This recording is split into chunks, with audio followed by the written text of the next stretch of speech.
I'm a born again believer in Jesus Christ. I was just born again last February in 2024. I'm a father of 4 boys. I have owned many businesses in my life, and many of them failed. I run a pest control company in Phoenix, Arizona, USA.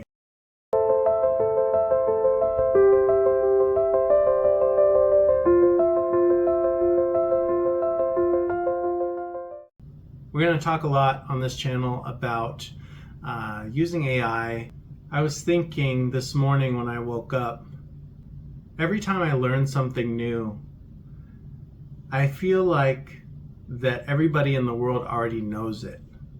So I have been watching these videos on AI and AI agents and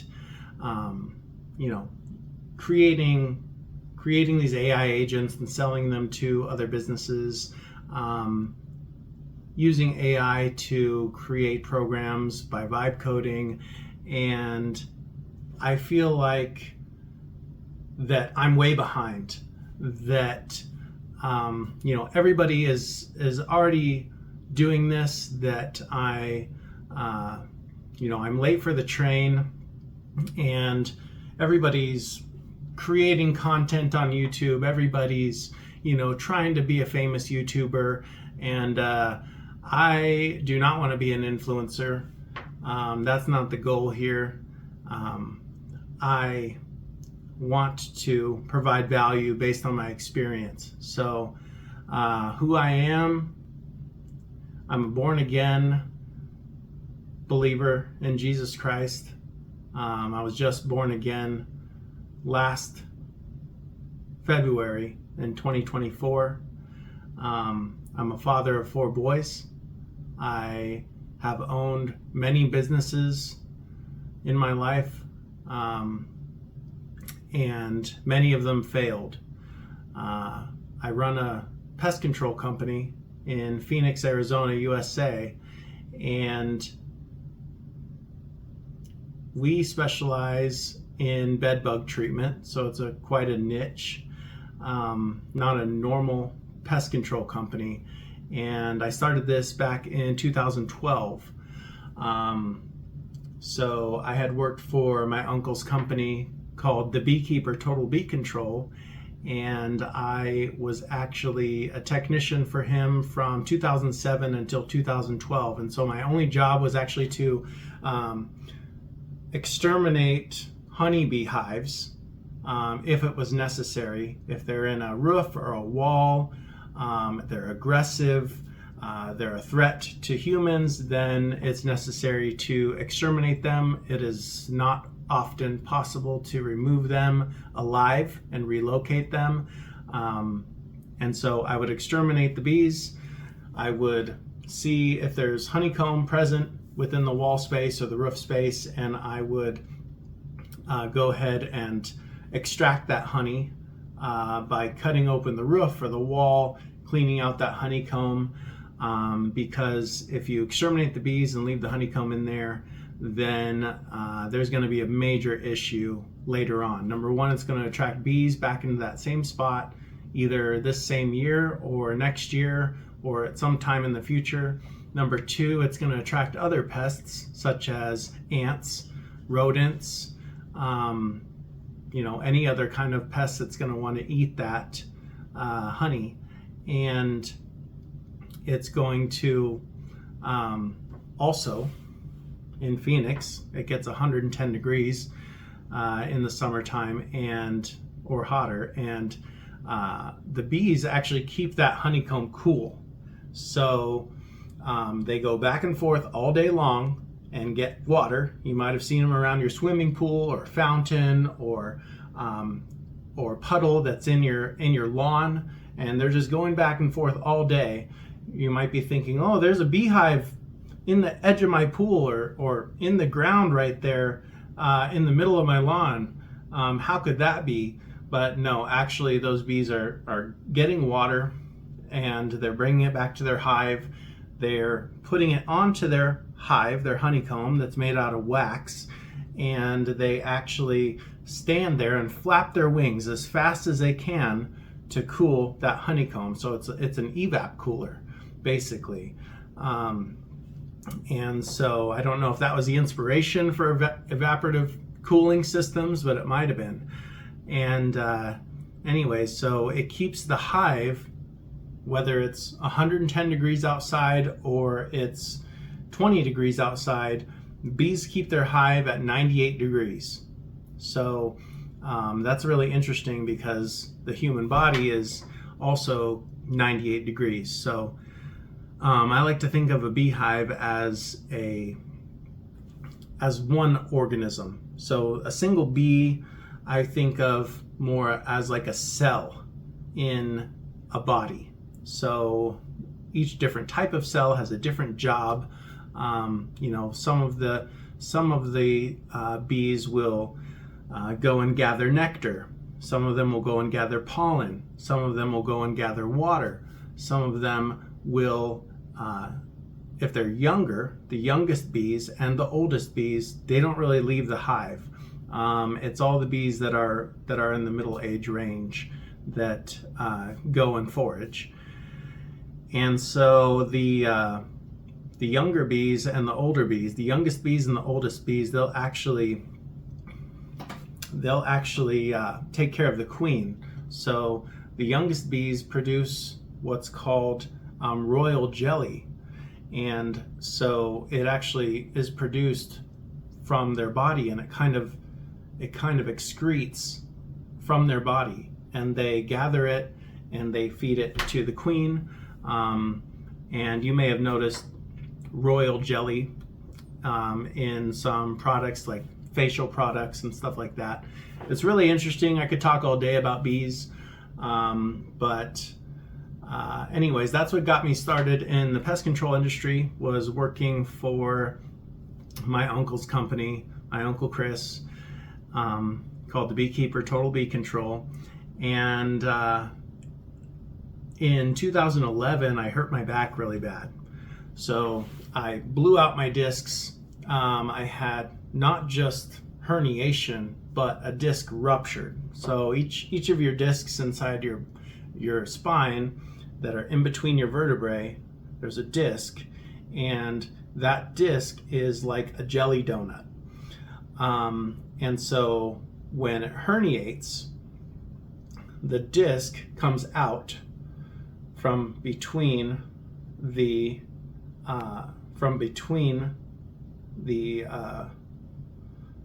vertebrae. So it just sticks out a little bit. A lot of times it'll press on a nerve. It'll cause sciatic pain shooting down your leg. That's a herniated disc. A ruptured disc is when the disc actually comes out and then it breaks open and the jelly comes out. So if the disc breaks open, the jelly comes out, the two pieces of vertebrae actually, they sit really close to one another, and there's just a small amount of cartilage, which is that empty jelly donut, separating those two pieces of vertebrae. It can be very painful. You know, that disc material can be pressing on nerves, and it can actually cause partial paralysis. It can cause just extreme excruciating pain. So in 2011, I couldn't even bend over slightly to wash my face. I couldn't even bend over slightly to get water out of a water cooler. I just had to be straight up and down for almost a year. And it was terrible. I couldn't sleep. And it was just awful. So it took about a year for me to be able to become mobile again. Well, during that time, I had a child just before that. And so I was living with my wife, and so I couldn't work. And so she would go to work at nights, and I would stay home with my oldest son. And what I was doing, back up. So we were living in apartments when my first son was born. And I think it was within his first year, or when he was about a year old, we moved into our first rental house. So now we're living in a house. Well, when we moved in there, the rental house had bed bugs. And we didn't notice it for maybe a week or two once we got all moved in, and we found one bed bug. And it's like, okay, well, we didn't have bed bugs at our old place. And so, where did these things come from? They had to have been here already. So we notified the property management. They sent out a company who had this ridiculous method of using a CO2 sensor, pointing it at the outlets and trying to detect CO2 that the bed bugs would exhale. And so they did their little magic wand deal around all the outlets, and they say, nope, there's no bed bugs here. Well, the very next day we found another bed bug alive. So I had been in the pest control industry, and I was always very cautious about pesticides being in my home, especially now that I have a child. I don't want my child to be exposed to pesticides, and what could that lead to later on in life? Is that going to give him cancer when he grows up? Is it going to give me cancer? And so I just didn't want that at all. So I had heard in a continuing education course that there's this method of eliminating bed bugs called a heat treatment, where actually they would heat up the entire space to kill the bed bugs and to kill the eggs. And so that was really interesting to me. So I was searching online for that, and I found that there was one company in Arizona doing that service. And so I called them up, and turns out it was going to be about $1,800 for them to heat this house. Well, the property management company didn't want to pay for it. And they said, well, you can pay for it on your own, or you can use this other company and they'll come and spray it. The same company who came and told us there was no bed bugs. Well, I didn't want pesticide. I didn't want that company. They didn't appear to know what they were doing at all. And but I didn't have $1,800. And so I talked to my uncle, and no, I didn't have $1,800. So I got that quote over the phone. They never came out to the house. That $1,800 quote from that company. And then I called the company back, and I'm like, hey, is there any way, you can do a payment plan or something? And like, I don't have $1,800, but I need to get rid of these bed bugs. Here's my story, blah, blah, blah. And well, the first time I had called, I had talked to the owner. The second time I called, an employee answered the phone. And he was telling me, well, if you can't afford it, then I know this company who will rent you the equipment. You could do it yourself. It'd be $800. So I thought, I'll give that a try. So I called that company, and that employee answered the phone. It was the same guy, and he was renting out heating equipment, electric bedbug heating equipment, under his boss's nose. His boss didn't know that he was doing this. And so I was like, okay, well, whatever, that's on you. I'm just gonna go ahead and rent this equipment. So he came, helped me set up the equipment. I set up the equipment and ran the heat for 24 hours straight. I stayed up for 24 hours running this heat, made sure it stayed hot. I had a temperature sensor, and made sure, that the machines kept running, that nothing got burned down or destroyed during that. Or he arrived the next morning to pick up the equipment, and I was still awake. I had all the equipment pulled out and ready for him to load up, and shook hands, and he went on his way. Well, the very next day I found a live bed bug. So I called that first company again, and I'm like, well, that didn't work, so I'm gonna have to do the heat treatment. So I borrowed the $1,800 from my uncle, and I paid them to do the heat treatment. And I watched what they did, took pictures of all the equipment, and that same employee was the one who did the treatment. And he tried to charge me $2,100 when he came to do the treatment, even though he just knew I just spent $800 with him on the side to rent me that equipment. And so,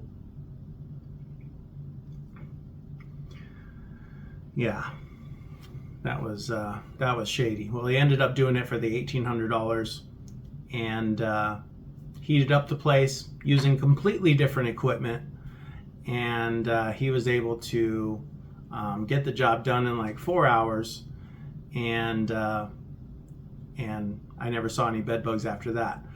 But my takeaway from it was, if this is the only company out here doing this and they're going to treat people like this, then I can do better than that, and I'm going to. And so I spent the next year not being able to hardly move. My mobility was shot, and so I did about a year's worth of research, about a year worth. And my uncle, he let me work for him here and there, but what he did was he gave me a helper. And so all I had to do was say, climb that ladder, spray those bees right there. Here's how you check if there's honeycomb in there. Here's where you're going to cut, clean out the honey. And so I just pointed and instructed the employee of what to do. So I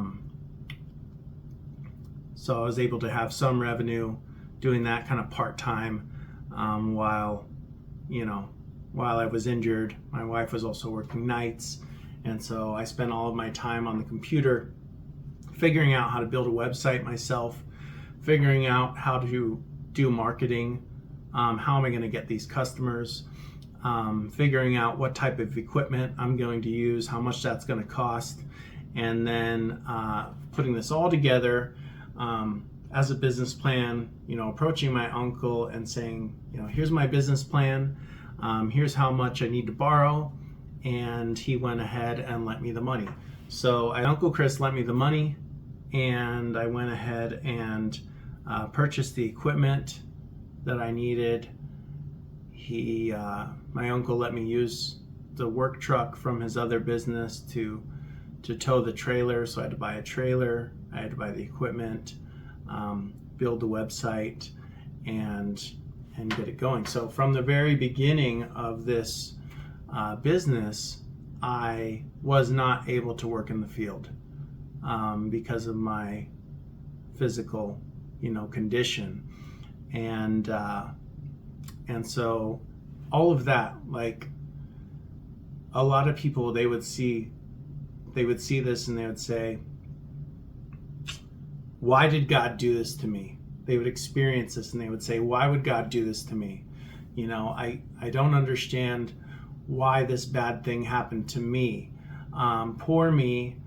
Now I'm going to be disabled for the rest of my life. I'm just going to bury my head in the sand and smoke weed all day and play video games because now I'm a victim, because I can just let the government take care of me. And I never saw it that way. I thought that I would get better, and I never lost hope. But looking back at that, and I noticed this, I realized this not too long after the back injury happened and the business was built, that it was such a blessing that my back was injured, because had I been able-bodied, I wouldn't have had the time at home to sit and research and build this business. I wouldn't have had I would have gone right out, and if I had done that, I would have gone right out in the field and I would have been an owner-operator, and my business never would have grown. And so I never would have hired an employee, or maybe I would have hired one employee over time, and I wouldn't have been able to scale the business like I did. So, and I was able to scale the business quite a bit. I scaled it from Phoenix to Tucson. I scaled it from Tucson to Houston, Texas, then from Houston, Texas to Dallas. We also did a business in Denver where we were doing the same thing. We did a business in Los Angeles. And so I built all of these businesses. Each location was a separate entity, and I managed it all from Phoenix and through my computer. We scheduled everything from here. We took all the calls from here, and we routed, all of the technicians. I did have to visit the states and transport equipment there, and there was a lot that went into all that. I had to build separate websites for those. I had to build different Google My Businesses. We had to build, the reviews and reputation as we opened up each location. But it's like, well, I already did this in Phoenix. I can do it again. I want to become the best at bed bugs, the biggest and the best at bed bugs. That was my goal. And, but had I not had a back injury and started off that way, it would have been a completely different story. So in hindsight, you can see that God is sovereign over everything, over every situation, no matter what you're going through right now. And it's hard. So we're not just going to be talking about AI and AI agents. We're also going to be talking about SEO.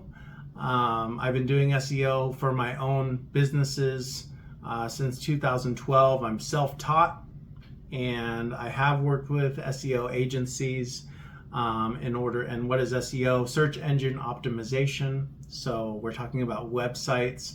So if you want to sell products or services, if you want to own a business of any kind, you're going to need a website. Now with AI, it's very easy to make, but you don't want to rely on AI to write the content for you. I guess Google is not really, it can detect when the content is written by AI, so you can use it to help you build the structure of the website, to advise you, to build you outlines, but don't use it to just, hey, write me a blog post about this.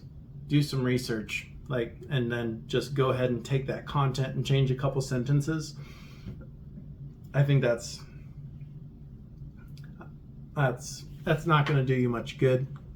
You might get, some ranking initially, and then Google will detect what you're doing and will go ahead and take that down. So we're going to be talking about SEO. We're going to be talking about Google My Business. We're going to be talking to other business owners. I know a lot of other business owners, and we're going to be interviewing them for their stories. I'm going to try to get on some podcasts, some small podcasts, and be interviewed myself so you can learn more about my story. And we're going to be talking a lot about a lot of different things.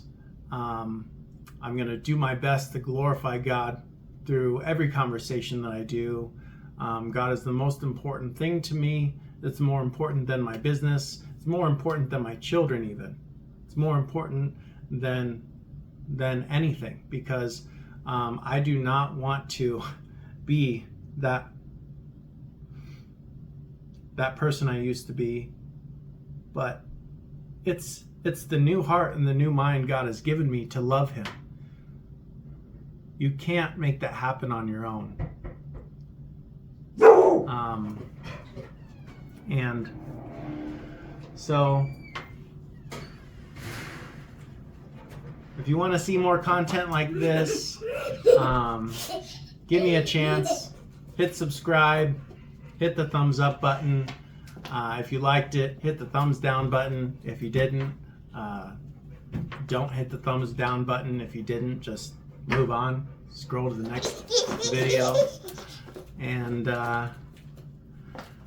yeah, thanks for taking time with me today. I hope you learned something.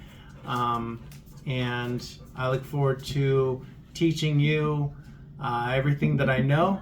I'm not going to give away any trade secrets, but I am interested, like I said several times, in providing value to you. And what better way can I do that other than sharing what I know, what my goals are, what my dreams are, and sharing, what I've learned from my personal experiences. And I am looking forward to it. Okay, see you next time. Mom, can I try? So I got cut off. It was like a 34-minute video, and then I ran out of storage, so then I had to clear up space, and I know there's a lot missing that I did, and I didn't know it was done. It wasn't recording. I like the background though. Yeah. Look at it. That's perfect. Right? Dad, can I see it? It's still recording. All right, Zachy, say something.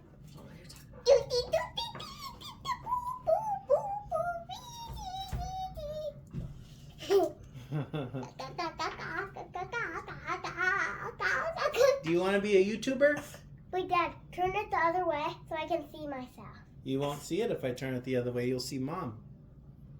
Because it's using this camera. Oh, I want to see Mom. Turn it around. No. Yeah, I want to see Mom. No, I want to ask you a question. Let's do an interview. Do you like YouTube? Yeah. Do you want to be a YouTuber? Yeah. Yeah? Mm-hmm. You want to create content? Mm-hmm. You want to play video games? Mm-hmm. And other people can watch you? Mm-hmm. And you want to be like Eli? Yeah, your big brother? I'm going to... Dad, turn it around so I can see you. You want to be silly? I'll show you when we're done. And you can watch it, okay? How old are you, Zachy? 100. You're not 100. What's your full name? Cuckoo butt. You're doing a video. I want to be a silly video. Okay. Say like and subscribe. Like and subscribe. I did.